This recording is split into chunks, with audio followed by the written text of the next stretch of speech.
14.1 में सबसे जो पहला क्वेश्चन है, find the common factors of the given terms.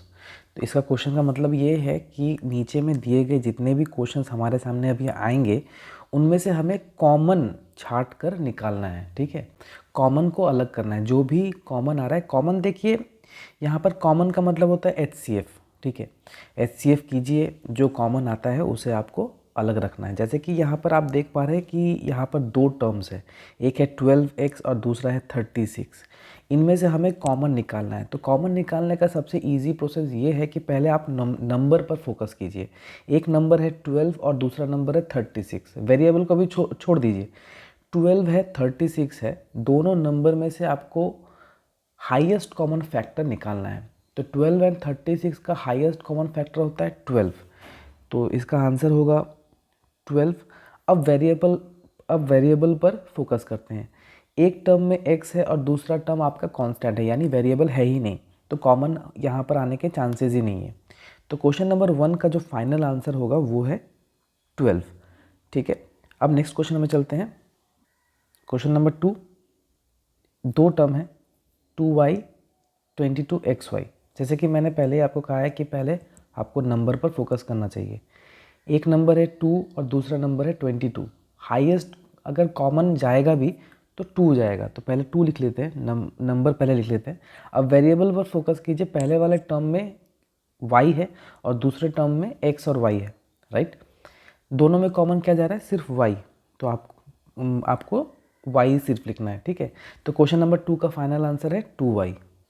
Question number 3 में 14pq एक टर्म है और दूसरा टर्म है 28p² q²। नंबर पर पहले फोकस करते हैं। 14 और 28 है। एलसीएम अगर आप HCF अगर निकालते हैं तो सबसे हाईएस्ट कॉमन फैक्टर जाएगा 14। तो नंबर में पहले कॉमन लिख लेते हैं 14। अब वेरिएबल पर फोकस करते हैं। पहले टर्म में pq है और दूसरे टर्म में p² q² है। कॉमन पी क्यू जाएगा। क्वेश्चन नंबर 3 का फाइनल आंसर है 14pq। क्वेश्चन नंबर 4, यहाँ पर आपको 3 टर्म दिख रहे हैं। एक है 2x, दूसरा है 3x², तीसरा है 4। नंबर पर फोकस करते हैं। हाईएस्ट कॉमन फैक्टर 2 भी नहीं जाएगा, क्योंकि देखिए इस टर्म का नंबर जो है 2 है, इस टर्म का नंबर 3 है, इस टर्म का नंबर 4 है, तो नंबर में से कुछ भी कॉमन नहीं जा रहा है। हाईएस्ट तो देखिए जब 2, 3, 4 का आप HCF निकालोगे और देखोगे कि कुछ भी कॉमन नहीं जा रहा है, तब हम आंसर में 1 रखते हैं। ठीक है, और इस टर्म में x है, इस टर्म में x² है और ये कांस्टेंट है, तो वेरिएबल कॉमन नहीं जाएगा, यानी आपको कुछ भी कॉमन नहीं दिख रहा है। तो जब कुछ भी कॉमन नहीं दिखेगा, आंसर वहाँ पर 0 नहीं लिखना है। कुछ कॉमन नहीं है, उसका आंसर आप 0 लिख दोगे तो गलत हो जाएगा। आपको 0 नहीं लिखना है। कुछ भी अगर आपको कॉमन नहीं मिल रहा है तो आंसर आप में सिर्फ 1 लिख दीजिएगा। 5th वाले क्वेश्चन में कुल मिलाकर 3 टर्म है। पहला है 6abc, दूसरा है 24ab², तीसरा है 12a²b। नंबर पर पहले फोकस करते हैं। नंबर में हम देख पा रहे हैं 6 है, 24 है और 12 है। इसमें से हाईएस्ट कॉमन फैक्टर 6 होगा, तो नंबर में से हमने कॉमन निकाल लिया। अब रही बात वेरिएबल की। दोनों टर्म में आप देख पा रहे हैं कि ए बी है, तो आप ए बी कॉमन ले सकते हैं। 6th क्वेश्चन में भी कुल मिलाकर 3 टर्म है। एक है 16, दूसरा है -4 और तीसरा है 32। हाईएस्ट कॉमन अगर नंबर में से लेते हैं तो 4 ही कॉमन जाएगा। ओके, अब वेरिएबल की बारी। x³ x² x, तो ज़्यादा से ज़्यादा आप एक ही x को कॉमन ले सकते हैं। 7th question 10pq 20qr 30rp। Number में कॉमन अगर लेंगे तो सिर्फ 10 ही कॉमन जाएगा। वेरिएबल में अगर आप कॉमन लेते हैं तो कुछ भी वेरिएबल में कॉमन नहीं जा रहा है, क्योंकि कोई भी ऐसा वेरिएबल नहीं है जो तीनों टर्म में ही है। ठीक है, तो वेरिएबल अगर नहीं कॉमन जा रहा है तो उसको छोड़ दीजिए, सिर्फ आंसर है 10। 8th क्वेश्चन, यहाँ पर भी आपको कुल मिलाकर 3 टर्म दिए गए हैं। नंबर में कॉमन कुछ भी नहीं दिखा जा रहा है, कुछ भी कॉमन नहीं है। वेरिएबल की बात करें तो नंबर में अगर कुछ भी कॉमन नहीं जा रहा है तो आपको 1 लिखना है, और वेरिएबल में क्या कॉमन जा रहा है, देखिए एक्स स्क्वायर है, एक्स क्यूब है, एक्स स्क्वायर है, तो आप max to max x square common ले सकते हैं। वाई क्यूब है, यहाँ पे स्क्वायर है तो वाई स्क्वायर कॉमन ले सकते हैं, और कुछ भी कॉमन नहीं जा रहा है। जेड को आप कॉमन नहीं ले सकते, क्यों? क्योंकि जेड बाकी दोनों टर्म में नहीं है। तो जब भी आपको टर्म में एक्स स्क्वायर वाई स्क्वायर आपको कॉमन मिल जा रहा है और नंबर 1 है, तो 1 आप नहीं भी लिख सकते हैं, क्योंकि x square y square common जा रहा है, तो इसका मतलब ही होता है 1 एक्स स्क्वायर वाई स्क्वायर, तो लिखने की ज़रूरत नहीं है। यहाँ पर क्वेश्चन नंबर 1 पूरी तरीके से कंप्लीट हो जाता है। हम क्वेश्चन नंबर 2 में चलते हैं। Question number 2, factorise the following expression, यानी इस बार हमें कॉमन भी निकालना है, और कॉमन निकालने के बाद जो बच जा रहा है वो भी हमें शो करना है। इसी को कहते हैं फैक्टराइजेशन, ठीक है। तो जैसे यहाँ पर आपको दिख रहा है इस पॉलिनोमियल में 2 टर्म है, 7x माइनस 42, तो आप कॉमन क्या लेंगे, 7 कॉमन लेंगे, बचेगा क्या, x माइनस 7 6 42, तो ये है फाइनल आंसर। क्वेश्चन नंबर 2 में चलते हैं। क्वेश्चन नंबर 2 में भी कुल मिलाकर 2 टर्म है। पहला टर्म 6p, दूसरा टर्म माइनस 12q, कॉमन लेते हैं। 6 कॉमन रहेगा, वेरिएबल कुछ भी कॉमन नहीं जा रहा है, तो एज इट इज़ लिख देते हैं p माइनस 6 2 12 q। कंप्लीट है। क्वेश्चन नंबर 3 को सॉल्व करते हैं।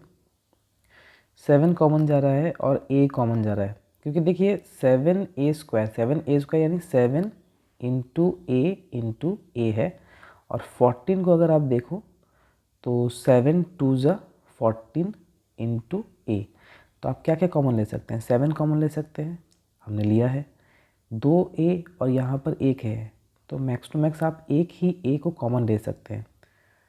तो बचा क्या, उसे हम ब्रैकेट में लिखेंगे। तो जो बच जा रहा है पहले टर्म में एक a बच जा रहा है, प्लस दूसरे टर्म में 2 बच जा रहा है। इस तरीके से फैक्टराइजेशन होता है। क्वेश्चन नंबर 4 को देख लेते हैं। -16 प्लस 20, मैक्स टू मैक्स आप 4 कॉमन ले सकते हैं, 4z, तो बचेगा क्या, -4 प्लस 5z स्क्वायर। आप इस क्वेश्चन को इस तरीके से भी आंसर दे सकते हैं। अगर आप -4 कॉमन लेते हैं, -4z, तो ब्रैकेट में 4 माइनस 5z स्क्वायर बच जाता है। आप दोनों में से किसी भी एक को लिख सकते हैं। ओके,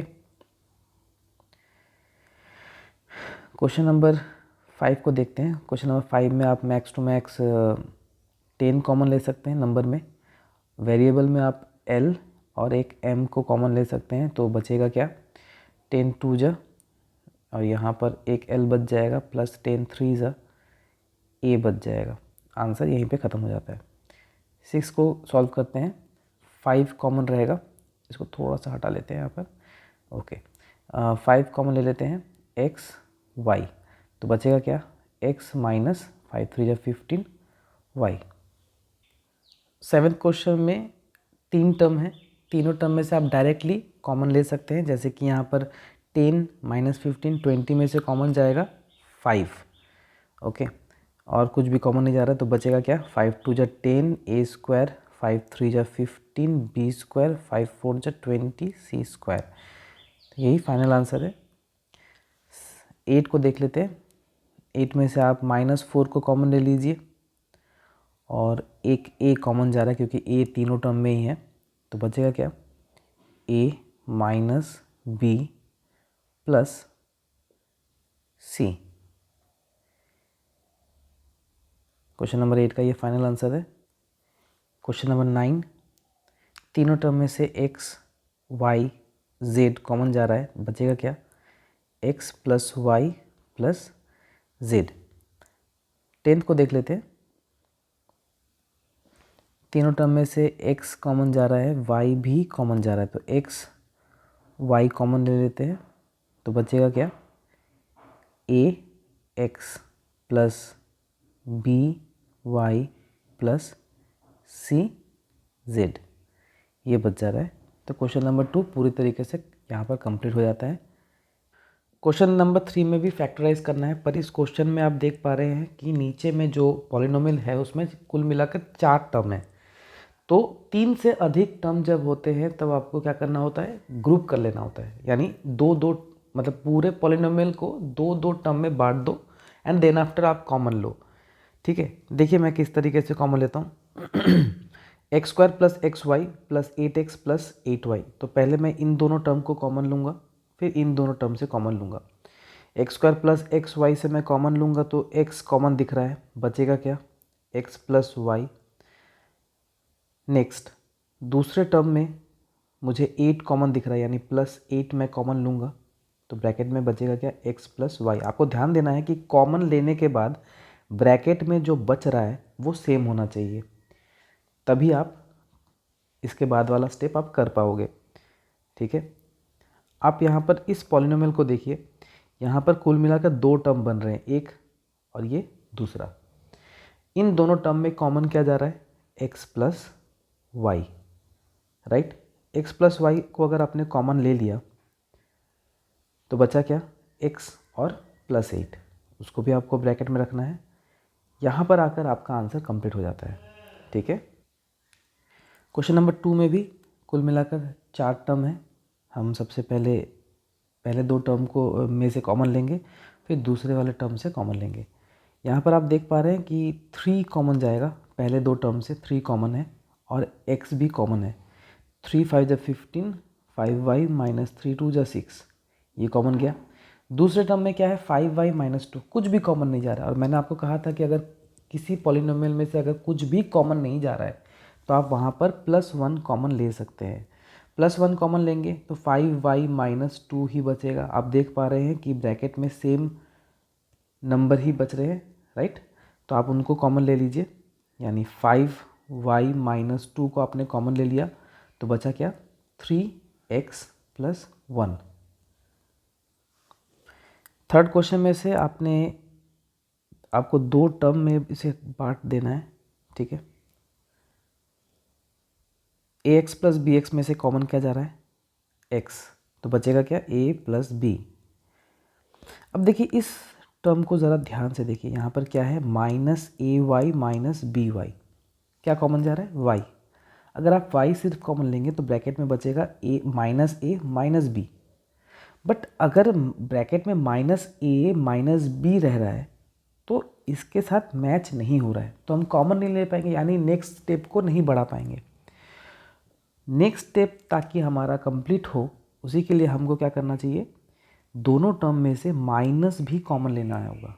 माइनस कॉमन लेने से क्या होगा कि ब्रैकेट में a प्लस बी बचेगा, और ब्रैकेट में जब a प्लस बी बचता है, देखिए मैं दिखाता हूँ यहाँ पर, माइनस वाई ए प्लस बी, जब a प्लस बी कॉमन आ रहा है तभी हम नेक्स्ट स्टेप में जा सकते हैं, a प्लस बी, और फिर बचेगा क्या, x माइनस वाई। तो देखिए इस तरीके से हमने माइनस को कॉमन लिया, और क्यों लिया, ताकि ब्रैकेट के अंदर में जो भी मटेरियल है वो सेम रहे, ताकि हम नेक्स्ट स्टेप में जा सके।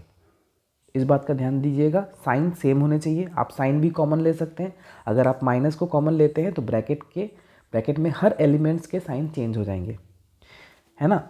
यानी माइनस ए था यहाँ पर और यहाँ पे भी माइनस ए था, आपने माइनस जैसे कॉमन ले लिया तो ये क्या हो गया, ये साइन हट गए और बीच में प्लस आ गया। तो इस बात का ध्यान रखिएगा। क्वेश्चन नंबर 4 बड़ा ही इम्पॉर्टेंट है और थोड़ा सा हटके है। ठीक है, क्यों हटके है मैं आपको बताता हूँ। आप इसे जनरल तरीके से ही देखोगे। आप क्या करोगे, इन दोनों टर्म को लोगे, इन दोनों टर्म को लोगे, दोनों में से कॉमन क्या जा रहा है, 15 कॉमन जा रहा है, तो बचेगा क्या, पी क्यू प्लस 1। ओके, आपको प्रॉब्लम नहीं होगा। आप नेक्स्ट स्टेप में चले जाएंगे। नेक्स्ट स्टेप यानी 9 क्यू प्लस 25 पी से आप कॉमन लेना चाहेंगे। आप देख रहे हैं कुछ भी कॉमन नहीं जा रहा है तो आप क्या लेंगे, +1 लेंगे, और ब्रैकेट में 9 क्यू प्लस 25 पी बच जाएगा, राइट। यहाँ पर आकर आप अटक जाओगे, क्यों, क्योंकि देखिए ब्रैकेट के अंदर में एलिमेंट जो है वो सेम नहीं है।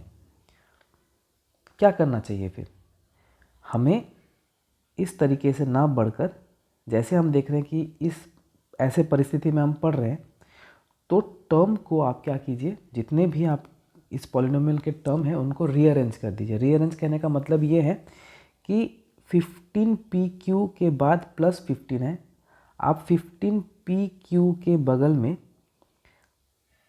प्लस 9Q रख दीजिए, उसके बाद प्लस 15 लिखिए और उसके बगल में प्लस 25P रख दीजिए। इससे क्या होगा कि हम क्वेश्चंस को आगे बढ़ा पाएंगे। अब देखिए इस टर्म में से क्या कॉमन बच रहा है, क्या कॉमन आ रहा है, 3 और वेरिएबल में Q, तो बचेगा क्या, 3 5 जा 15, P प्लस 3 3 जा 9, कंप्लीट। अब यहाँ पर 5 कॉमन जा रहा है, यानी 5 3 जा 15, 5 5 जा 25P। तो देखिए ब्रैकेट में जो एलिमेंट्स हैं वो सेम है, आप नेक्स्ट स्टेप में आगे बढ़ सकते हैं, राइट। यानी 3 आप कॉमन क्या लोगे, 5P प्लस 3 कॉमन लोगे और बचेगा क्या, 3Q प्लस 5। क्वेश्चन नंबर 5 को देख लेते हैं। यहाँ पर दो टर्म है z-7 और यहाँ पर दो टर्म हम लेंगे। z-7 से कुछ भी कॉमन नहीं जा रहा है तो हम 1 को कॉमन लेंगे, तो बचेगा क्या, z-7, कंप्लीट। नेक्स्ट स्टेप में आप क्या कॉमन लोगे, xy कॉमन जा रही है, यानी आप प्लस xy कॉमन लोगे, ब्रैकेट में बचेगा क्या, 7 माइनस z। देखिए इस सिचुएशन में ब्रैकेट के जो एलिमेंट्स हैं वो सेम तो है लेकिन उनके साइन सेम नहीं है, यानी हम कह सकते हैं कि ब्रैकेट के अंदर में जो भी एलिमेंट आ रहे हैं वो सेम नहीं है। क्यों सेम नहीं है, z पॉजिटिव है 7 नेगेटिव है, इस ब्रैकेट में 7 पॉजिटिव है z नेगेटिव है। तो ऐसे सिचुएशन में ताकि हमारे ब्रैकेट का एलिमेंट क्या हो, सेम हो, इसे करने के लिए हम क्या करेंगे, ये प्लस xy को ना लेकर हम माइनस xy लेंगे। इससे होगा क्या, प्लस 7 जो है वो -7 हो जाएगा और माइनस z जो है वो प्लस z हो जाएगा। इससे फ़ायदा क्या है, देखिए इस ब्रैकेट का जो एलिमेंट है और इस ब्रैकेट का जो एलिमेंट है वो सेम है। सेम होने से हम नेक्स्ट स्टेप पर जा सकते हैं, यानी हम z-7 को कॉमन ले सकते हैं और ब्रैकेट में बचेगा क्या, 1 - xy। यहाँ पर आंसर क्लोज हो जाता है। एक्सरसाइज 14.1 पूरी तरीके से इस वीडियो में मैंने कंप्लीट कर दिया है। सारे क्वेश्चंस को ध्यान से देखिए, सॉल्व कीजिए और इस एक्सरसाइज को बड़े इजी तरीके से कंप्लीट कीजिए। Thank you.